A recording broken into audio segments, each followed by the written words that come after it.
देखो शुरू से, है ना। सबसे पहले अपन क्या देख रहे हैं, माध्य देख लेते हैं, ठीक है। क्या देख ले रहे हैं, माध्य। माध्य का मतलब होता है क्या, मध्यमान। क्या होता है, मध्यमान।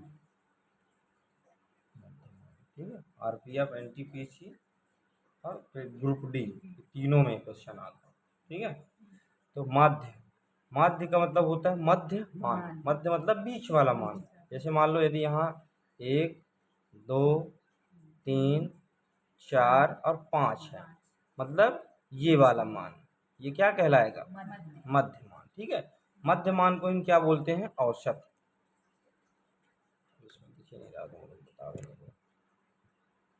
ठीक है, औसत, ठीक है। या तो मध्य मान बोलते हैं या फिर क्या बोलते हैं, औसत, ठीक है। दोनों बात एक ही है, ठीक है। तो औसत बराबर क्या होता है फार्मूला, औसत बराबर अंकों का योग बटे अंकों की संख्या।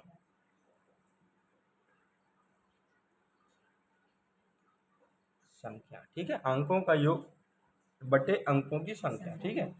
मान लो यहाँ पे क्वेश्चन है 5 10 12 15 18 का मध्य क्या होगा, माध्य है ना, माध्य क्या होगा।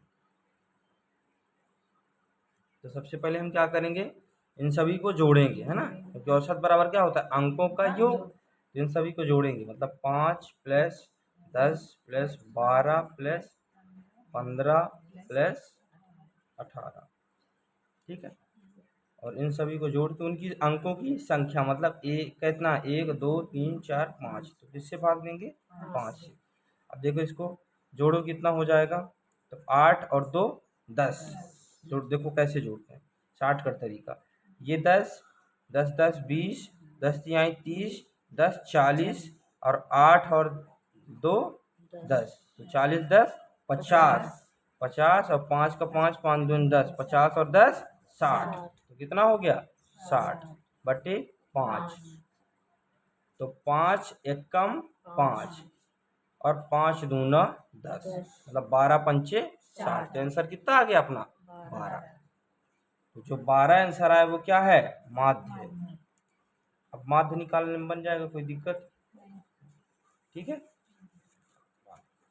ठीक है। ये माध्य निकालने बन जाएगा। माध्य का मतलब क्या होता है, मध्य मान। मतलब जैसे 5 लोग हैं तो बराबर बांटना, ठीक है, वैसा वाला सिस्टम।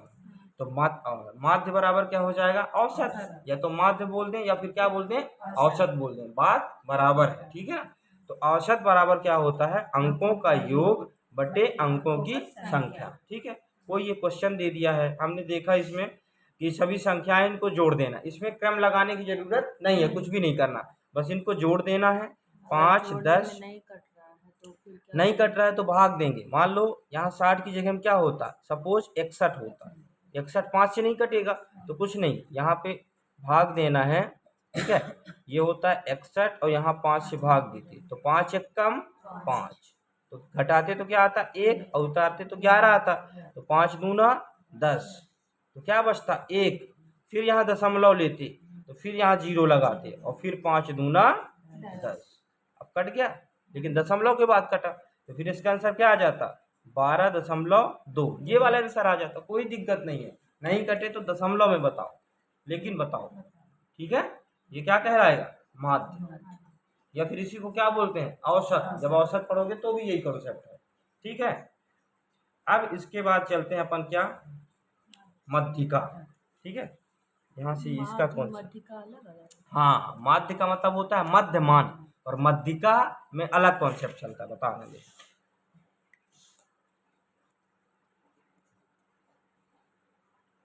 मध्यिका, ठीक है, मध्यिका देखना है। माध्य अलग है, माध्य औसत एक है, मध्यिका अलग है। मध्यिका में क्या होते हैं, दो तरह से मध्यिका निकाल सकते हैं, ठीक है। मध्यिका में जब संख्या क्या होगी, सम होगी। सम मतलब उसका स्थान, स्थान क्या होगा, सम, ठीक है। एक तो सम होगा और दूसरा क्या होगा, विषम होगा, ठीक है, विषम होगा। या तो स्थान क्या होगा, सम होगा, या तो स्थान विषम होगा। जब स्थान सम होगा, सम होगा इसका मतलब मैं ये कह रहा हूँ कि इसमें क्या होगा, सबसे पहले इसको तो क्रम से लगाएंगे, है ना, क्रम से तो लगाना ही पड़ेगा, क्रम से लिखेंगे, क्या करेंगे, क्रम से लिखेंगे, क्रम से लिखेंगे, वो भी क्या, बढ़ते क्रम में, है ना, बढ़ते क्रम में। ये दोनों के साथ यही कॉन्सेप्ट चलेगा, ठीक है, कि क्रम से लिखेंगे, वो भी बढ़ते क्रम में लिखेंगे। हाँ ठीक है, बढ़ते क्रम में लिखेंगे, ठीक है ना। अब बढ़ते क्रम में तो लिख दिए, अब यहाँ पे क्या है, सम है। सम माने ये बोलना चाह रहा हूं मैं कि यहाँ एक संख्या, यहाँ दो संख्या, यहाँ तीन संख्या, यहाँ चार संख्या, तो चार क्या है, सम है। एक दो तीन चार, जो ये चार लिख रहा हूं ये क्या है, सम है, ठीक है, चार क्या है, सम है। और इसमें विषम ये बोल रहा हूं, एक दो तीन चार और ये पांच, यहाँ पांच संख्याएं हैं, तो पांच क्या है, नंबर जो लिख रहा हूं मैं पांच, ये क्या है, विषम है। ये चार लिख रहा हूं ये क्या है, सम है। तो जब सम रहेगा तो एक इसको काट देंगे क्रम से लिखने के बाद, और एक इसको काट देंगे। अब क्या बचे हैं, ये दो, तो ये जो दो संख्याएं हैं इसको जोड़ेंगे और इसको जोड़ेंगे, और भाग कितने से कर देंगे, दो से, ठीक है, समझ में आया। और इसमें क्या करेंगे, विषम है तो इसका फार्मूला है n+1/2, वा पद, ठीक है। और इसमें तो डायरेक्ट वो संख्या निकल गई, इसमें क्या निकल गया, संख्या निकल गया। लेकिन इसमें वापद का मतलब क्या होता है, मान लीजिए यहाँ पे दो लिखा हुआ है, या फिर यहाँ पे क्या, ठीक है, मान लो यहाँ पे क्या लिखा हुआ है, तीन लिखा हुआ है, एन का मान कितना आया, पाँच है, तो पाँच ही कर लेते, एक दो तीन चार पाँच, एन का मान कितना आया, पाँच, तो पाँच रख दिए, प्लस एक रख दिए बटे दो, तो ये क्या हो जाएगा, पाँच और एक 6/2, ये किससे कट जाएगा, तीन से। मतलब एक दो तीन, ये वाला जो नंबर का आंसर जो भी लिखा रहेगा वही इसका क्या होगा, मध्यिका, ठीक है, मध्यिका आया समझ में, शुरू से समझो। मध्यिका निकालना है, मध्यिका दो तरह से निकल सकता है, पहला सम, दूसरा विषम। सम ये बोल रहा हूं मैं कि सम एक दो तीन चार, चार ठो नंबर है, मतलब क्या है, ये सम है। एक दो तीन चार पांच है, तो ये क्या है, विषम है। तो जब विषम रहेगा उसमें क्या लगाएंगे, n+1/2 वा पद, तो n का मान पांच है तो पांच रख दिए, प्लस 1/2 तो 6, 6 में 2 से भाग दिए तो 3 आया, तो 1 2 3, ये जो नंबर आया ये क्या है, मध्यिका है, आंसर है। और जब सम रहेगा तो सम में क्या करेंगे, एक ये वाला हटा देंगे, एक ये वाला हटा देंगे, बचेगा लास्ट में दो, तो दोनों को जोड़ के 2 से भाग कर देंगे, तो उस डायरेक्शन में सारे भी संख्या हो, लेकिन है ना, हाँ काटते जाना है, दोनों तरफ से छोड़ते जाना है, इसका मतलब, है ना। जैसे मान लीजिए यहाँ तो चार था, मान लो यहाँ कितना है, 6 है, 1 2 3 4 5, और 6 संख्या है सपोज, तो यहाँ एक इसको हटाए, एक इसको हटाए, एक इसको हटाए, एक इसको हटाए, तो कितना बचा, दो, लास्ट में दो ही बचेगा डायरेक्ट, है ना। और दोनों को जोड़ दोगे और भाग कर दोगे दो से, बचाना है कि बचेगा ही दो, दोनों काट दोगे तो जीरो मध्य मान का निकालोगे फिर, इसलिए कुछ तो बजाना पड़ेगा ना, तो ये क्या हो जाएगा, जीरो। जब इसके क्वेश्चन करेंगे तो समझ में आएगा, ठीक है। जैसे अब मैं इसकी एग्जांपल सेट करता हूँ, ठीक है। जैसे मान लीजिए सबसे पहले मध्यिका निकाल रहे हैं जिसमें सम, क्वेश्चन ले लेते हैं।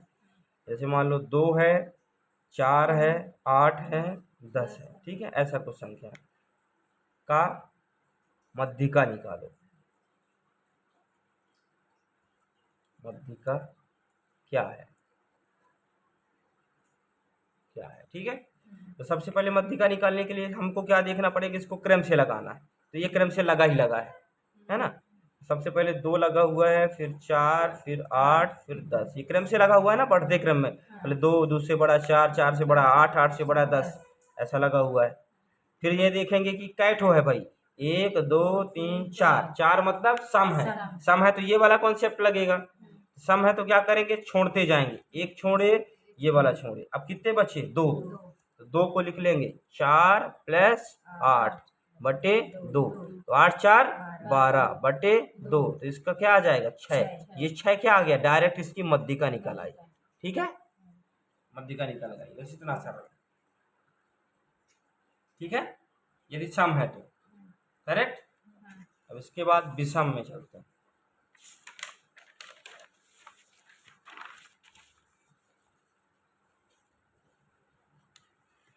ठीक है, यहाँ मान लो जैसे दूसरा क्वेश्चन ले रहे हैं अपन। पहले यहाँ लिखा है 3, 2 लिखा है, फिर 5 लिखा है, फिर 3, फिर 7, फिर 10, फिर 4, फिर 8, ऐसा कुछ लिखा हुआ। ठीक है, इसमें क्या बोला है, वो वही निकालने के लिए बोला, मध्यिका। मध्यिका निकालेंगे, 1 2 3 4 5 6। ठीक है, अभी इसमें देखो, सबसे पहले क्या करेंगे, मध्यिका तो ज्ञात करने के लिए बोल दिए जी, तो सबसे पहले अपन क्या करेंगे, क्रम से लिखेंगे।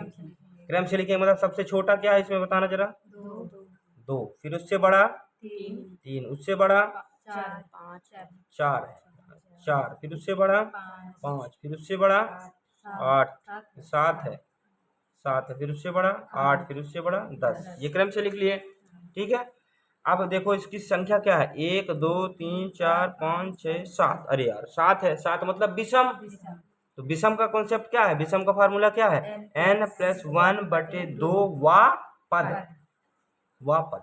तो कितना है, 7 है, तो 7 + 1/2, तो 7 और 1 8/2, तो क्या आ गया 4। जो 4 आया वो चारवा पद निकालना है ना, वा पद।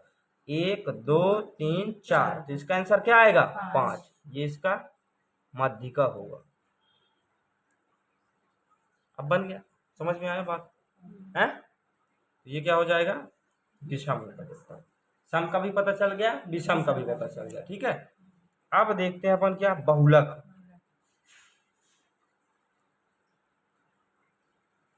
बहुलक का मतलब ये समझ लो कि जो, हाँ, जो बार बार आए। इसका मतलब एक क्वेश्चन ले लेते हैं यहाँ पे, जैसे लिखा 2 3 7 3 4 5 3 2 4, मतलब 4 की जगह हम ले लेते हैं 8, फिर यहाँ 5 सपोज। ठीक है, तो सबसे पहले बहुलक निकालना है। बहुलक का मतलब जो बार बार आए। तो देखो भाई 3 कितने बार आया है, 1 2 3, 3 कितने बार आया है, 3 बार। 2 कितने बार आया है, 1 2, 2 कितने बार आया है, 2 बार। 5 कितनी बार आया है, 2 बार। बाकी सब एक ही एक बार है ना। तो देखो सबसे ज्यादा बार कौन आया है, 3। कितने बार आया, तो इसका आंसर क्या होगा, 3। 3 बार आया, वो वाला 3 नहीं, आंसर क्या होगा 3। 3 क्या हो जाएगा, बहुलक, क्योंकि 3 कितने बार आया, सबसे ज्यादा बार आया है इनसे, इसलिए 3 क्या होगा, बहुलक होगा। अब बन जाएगा। क्वेश्चन और देखो। ठीक है, मान लो एक क्वेश्चन और देख लो। ठीक है, यहाँ लिखा है 3 5 1 5 8 10 5, इसका क्या निकालना है, बहुलक। ठीक है, क्या होगा बताना जरा, इसका बहुलक 5 होगा। क्यों होगा 5, क्योंकि 5 3 बार आया हुआ, तो 5 इसका क्या होगा, बहुलक होगा। बस अब आया समझ में, बन जाएगा। Thanks for watching.